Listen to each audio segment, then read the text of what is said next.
My father-in-law looked me dead in the eyes as my baby's cry pierced the air after hitting the wall. "Accidents happen to bad mothers' kids," he said, while my husband just stood there frozen.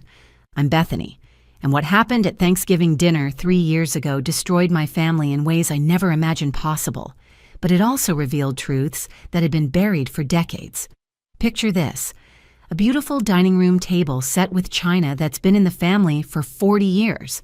The smell of turkey and stuffing filling the air, 3 generations gathered together, and an 8-month-old baby being thrown against a wall by his own grandfather while everyone watched.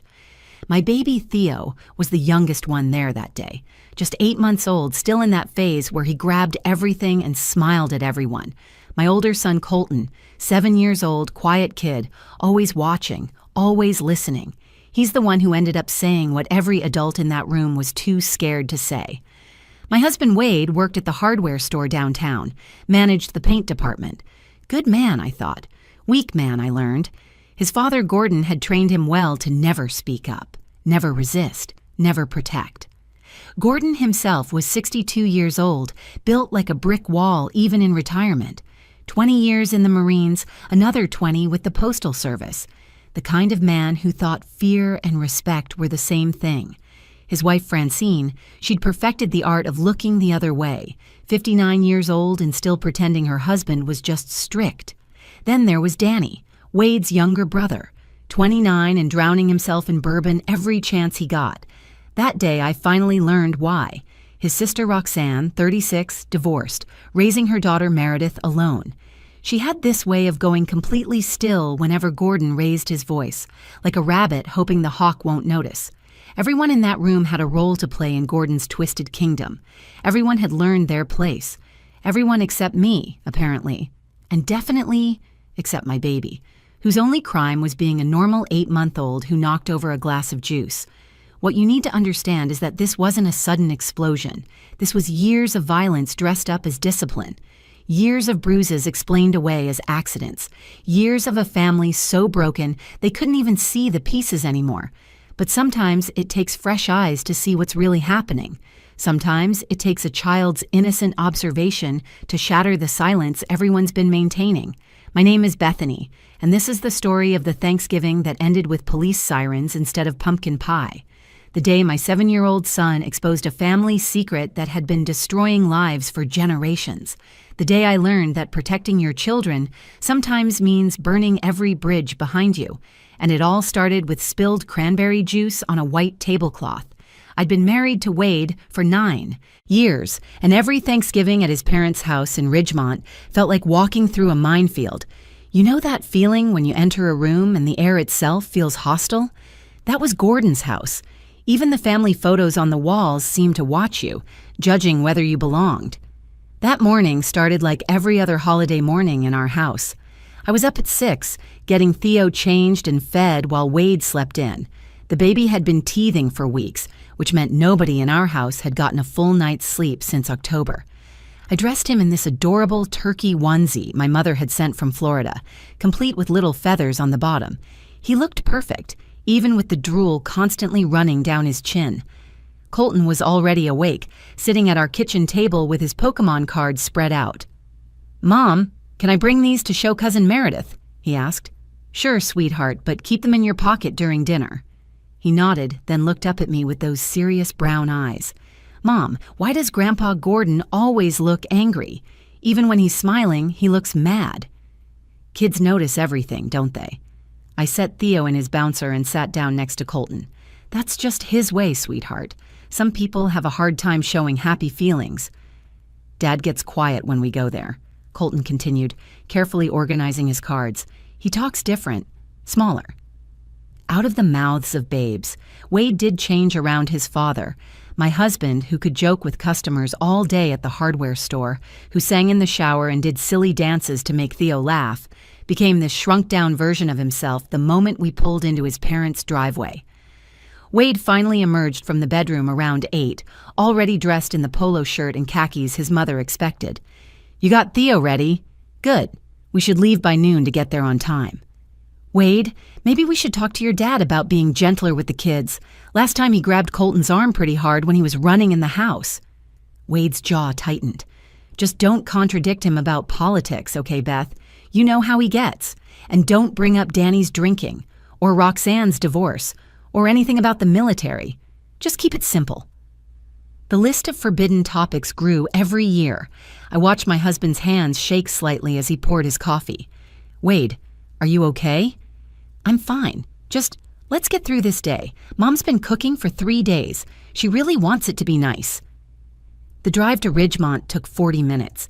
Colton played with his game system in the back while Theo dozed in his car seat. Wade's knuckles were white on the steering wheel the entire time.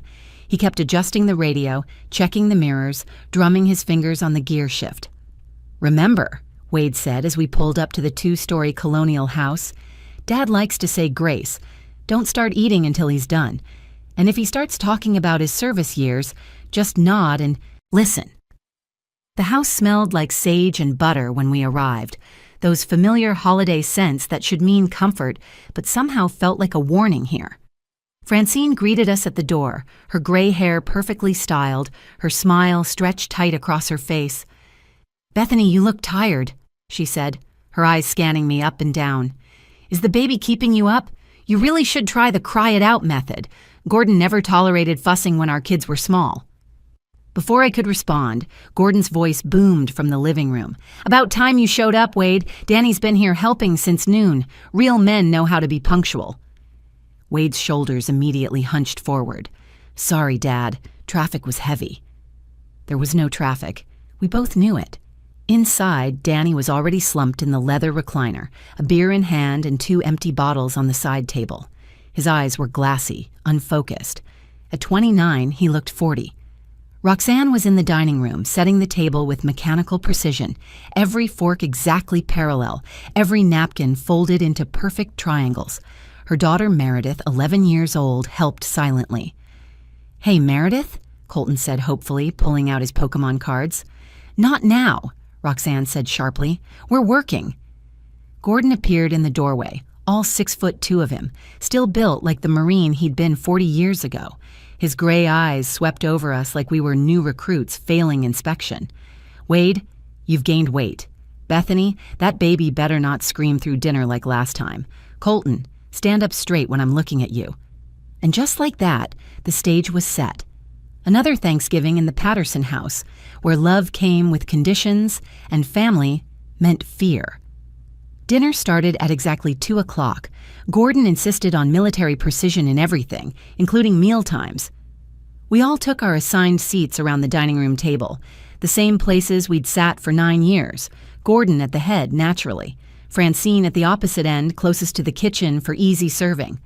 Wade to his father's right, me next to Wade, with Theo's high chair between us, Danny across from Wade, already on his 5th beer. Roxanne and Meredith filled the remaining chairs, both sitting with perfect posture. Gordon's traditional toast began the meal. He stood, his water glass raised, and launched into his usual speech. Another year, another Thanksgiving in the greatest country on earth, a country built by real men who understood discipline, sacrifice, and strength, not like today's generation of whiners and victims. Wade murmured agreement. Danny took another swig of beer. I focused on cutting turkey into small pieces for Colton, while bouncing Theo gently with my other hand. The baby had been fussy all day, those new teeth making him miserable. "When I was in Vietnam," Gordon continued, because somehow every conversation led back to Vietnam, we didn't have safe spaces or trigger warnings. We had reality, and we dealt with it like men. "The turkey is perfect, Mom," Roxanne said, her voice deliberately bright, trying to redirect the conversation. Francine beamed at the compliment, but Gordon wasn't finished. "That's because your mother understands her role. She doesn't try to be something she's not, unlike these modern women who think they can have it all." His eyes landed on me. I was the only woman at the table who worked outside the home. My job as an elementary school nurse apparently threatened his entire worldview. "Being a school nurse is important work," I said quietly, spooning mashed potatoes onto Colton's plate. "Babysitting kids with fake tummy aches?" Gordon scoffed. "That's not work. That's what mothers should do naturally without getting paid for it." Wade's hand found my knee under the table, a warning squeeze. Theo chose that moment to start crying harder, reaching for me while arching his back in the high chair. "Can't you keep that baby quiet?" Gordon snapped, his fork clattering against his plate. In my day, children knew their place. They didn't interrupt adult meals. "He's just a baby, Gordon," I said, lifting Theo out of his chair to comfort him. "He's teething. He's in pain." "Pain? You want to talk about pain? Try taking shrapnel in your shoulder while watching your buddy bleed out in a rice paddy. That's pain, not some baby crying over nothing." Danny laughed, but it was bitter, hollow. "Everything's Vietnam with you, Dad. Every single conversation." "You got something to say, boy?" Gordon turned on his younger son. "At least I served my country. What have you done besides pickle your liver?" "Gordon, please," Francine said softly. "It's Thanksgiving." "And I'm thankful I raised my children with discipline," Gordon shot back. "Even if one of them turned out to be a drunk and the other married a woman who can't control a baby." Theo was reaching for my face, his little hands grabbing at my nose, my glasses, anything he could reach. That's when it happened. His flailing arm knocked over my glass of cranberry juice. The deep red liquid spread across Francine's pristine white tablecloth like blood, seeping into the fabric, pooling around the silver candlesticks.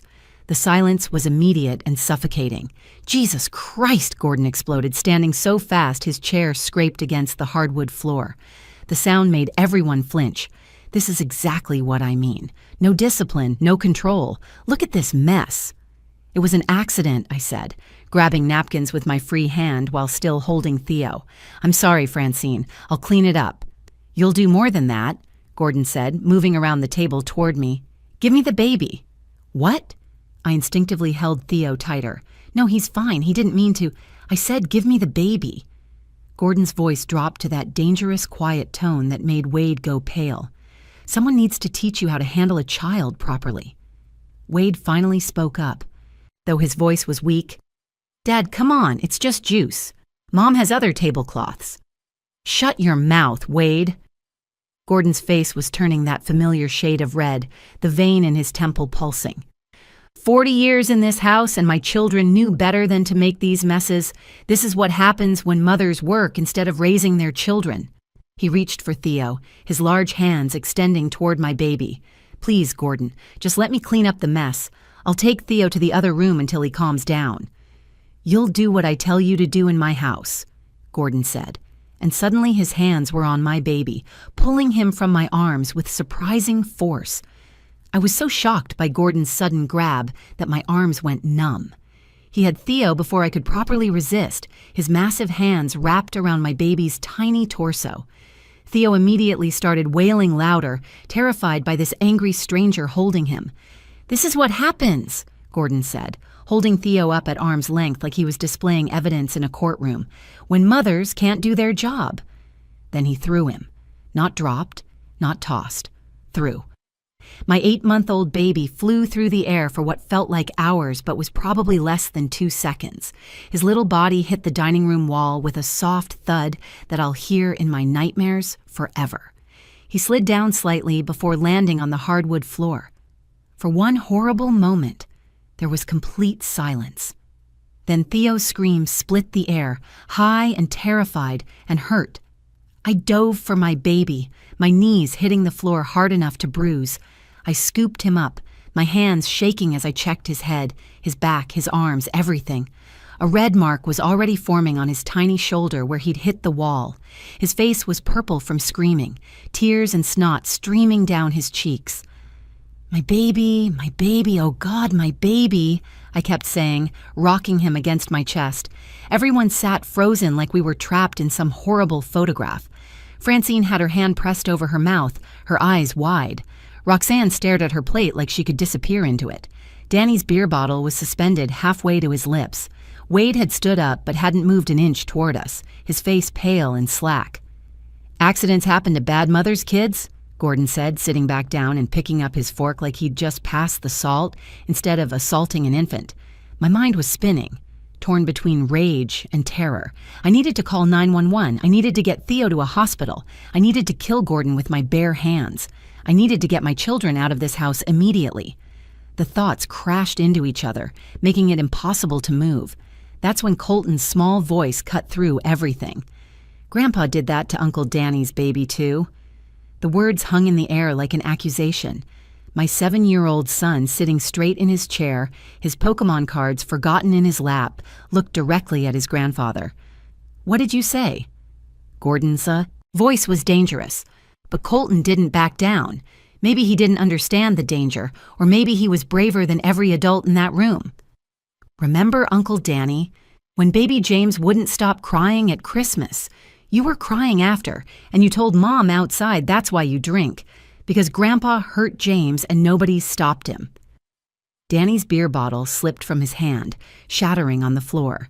The amber liquid spread across the hardwood, mixing with the scattered glass. "Shut up, kid," Danny slurred, but tears were already streaming down his face. "You don't know what you're talking about." "But you did say that," Colton insisted with that stubborn honesty only children possess. "You said Grandpa threw James and that's why Aunt Christina left and took James away. You said it was your fault for not protecting him." I stood up slowly, Theo still crying against my chest, though softer now, exhausted from screaming. My legs felt like water, but my voice came out steady. "Is that true, Danny?" Danny was sobbing now, ugly, broken sounds. "It doesn't matter. It was years ago." "It matters," I said, looking around the room at each of them. "How many babies has he hurt? How many times have you all just sat there and watched?" "Stop being dramatic," Gordon said. But there was something different in his voice now, a slight uncertainty. Wade finally found his spine, or at least part of it. "Beth, please, let's just go home. We'll go home and forget this happened." "Forget?" I stared at my husband in disbelief. "He threw our baby against a wall, Wade.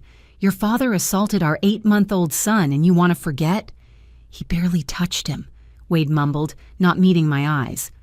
"I saw it happen," Colton shouted suddenly, standing up on his chair. "I saw Grandpa throw Theo. He threw him hard." "Why are you lying, Dad?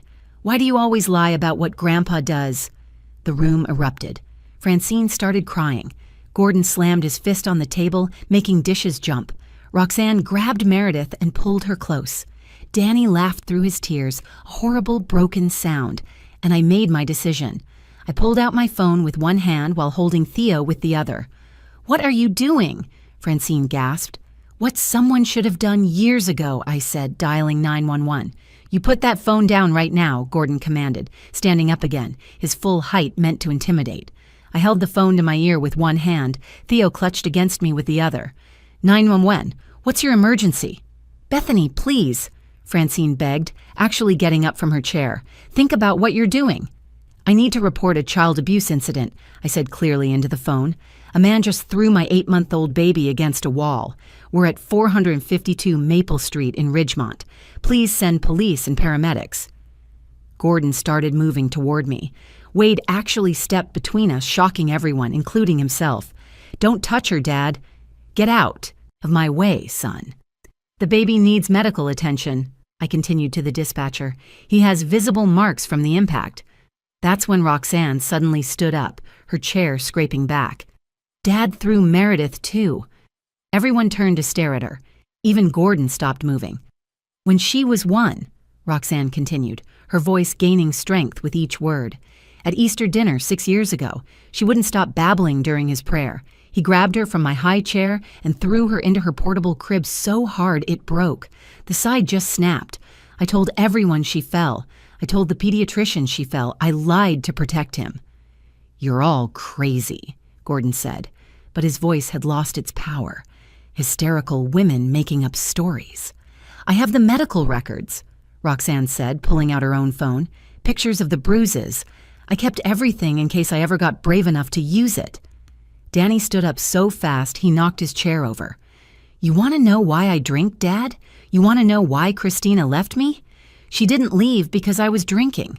I started drinking after she left. She left because she thought I hurt James.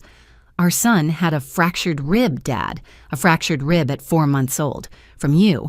But everyone said I must have done it because I was the one home with him that weekend." "You were drunk," Gordon insisted. "I was sober," Danny screamed. "I was completely sober when I brought James here for Sunday dinner. You threw him into the wall of the garage because he spit up on your uniform, your precious Marine Corps uniform, and Mom helped you clean him up and told me it wasn't that bad. Told me babies are tougher than they look. Francine was sobbing now, her perfect makeup running in streams down her face. I was trying to keep the family together. What family? I asked, the dispatcher still on the line. This isn't a family. This is a nightmare you've all agreed to live in. Colton tugged on my shirt. Mom, is Theo okay?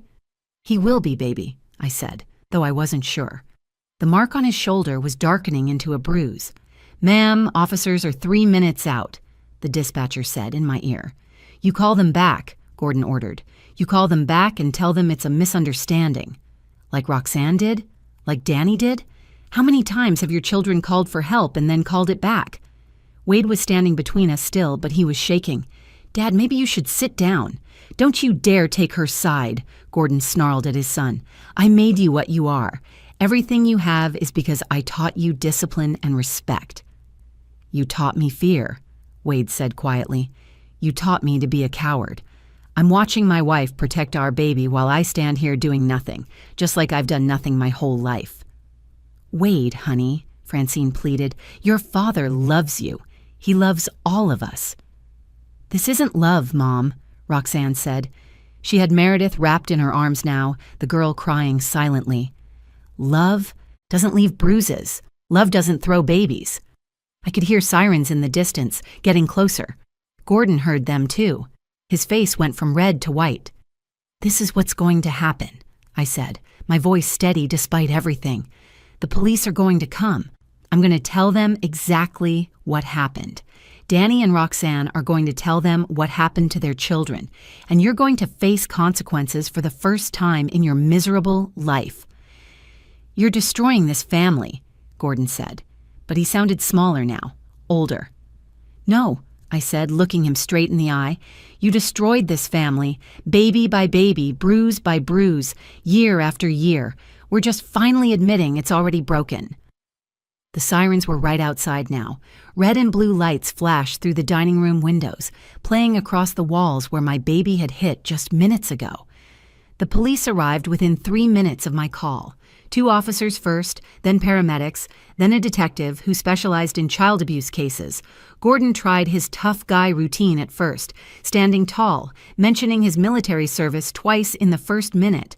But it crumbled fast when the paramedics documented the bruise spreading across Theo's shoulder and back. This is consistent with blunt force trauma from being thrown, the paramedic said, taking photographs. We need to transport him for x-rays and a full examination. Danny broke down completely when the detective started taking statements. 29 years of secrets poured out of him.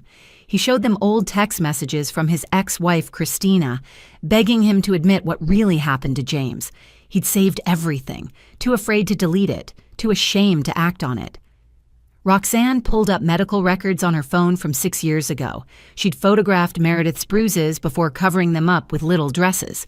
She'd kept the broken crib in her garage, unable to throw away the evidence, but unable to use it either. Why didn't you report this then?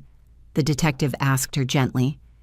Because he's my father, Roxanne whispered, and everyone acted like it was normal. Mom said all men from his generation were strict. Wade said I was overreacting. I thought maybe I was crazy. Gordon was arrested that night. I watched them put him in handcuffs right there in his dining room, next to the table still set with Francine's china. The turkey sat cold and untouched. The cranberry stain had set into the tablecloth permanently. This is all a misunderstanding, Francine kept repeating as they led Gordon out. But when she looked at me, holding my injured baby, something in her eyes finally cracked. The pretense she'd maintained for 40 years just dissolved. Wade tried to follow me to the car after Theo and I were cleared to leave the hospital. 4 hours of x-rays and examinations. No fractures, thank God, but deep tissue bruising that would take weeks to heal completely. Beth, he's my father, Wade said, in the hospital parking lot. You're destroying my family. No, Wade, your father destroyed this family years ago. Everyone just agreed to let him. I filed for divorce 2 weeks later. Wade chose his father over his children's safety, visiting Gordon in jail instead of coming to Theo's follow-up medical appointments. He hired a lawyer with money his mother gave him, fought for custody he didn't really want just to make me suffer. But here's what changed everything. Danny got sober. Really sober this time. He testified at Gordon's trial, voice steady, tears streaming down his face as he described what happened to James. Roxanne testified too. So did I. Even Colton gave a statement to the Child Advocacy Center, brave and clear about what he'd witnessed. Gordon got 18 months in mandatory anger management. Not enough, but more than he ever thought he'd face. Francine sold the house and moved to a retirement community. She sends birthday cards now, nothing more. Danny is 3 years sober now. He has supervised visits with James, who's 7 and doesn't remember the grandfather who hurt him. Christina came to the trial, sat with Danny, forgave him for not protecting their son the first time. Roxanne went to therapy with Meredith. They're working through it together, learning what real family looks like. She told me last month that testifying was the first time she'd felt brave in her entire life. Wade got standard visitation, but Colton's old enough to refuse to go. The court appointed a guardian to evaluate why. Colton told them simply, "My dad didn't protect my baby brother. How can I trust him to protect me?" But here's what haunts me most. Colton knew. My 7-year-old recognized the pattern that every adult in that room had been ignoring for decades. Children see truth when adults wrap it in excuses. Sometimes the youngest voices speak the loudest truths. Sometimes it takes a baby being hurt for people to finally stop pretending everything is fine. And sometimes the hardest thing isn't leaving. It's understanding that staying was never really an option.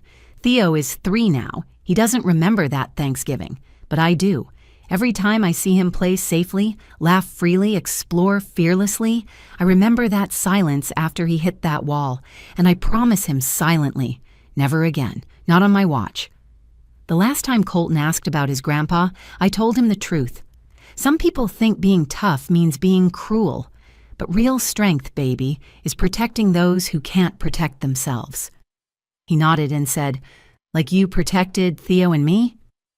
"Yes," I said, hugging him tight. "Exactly like that." If this story resonated with you, please like this video and share it. Someone in your life might need to hear that it's never too late to break the silence. Comment below if you've ever had to choose between family loyalty and doing what's right. And don't forget to subscribe to our channel for more real-life stories that matter. Thank you for listening.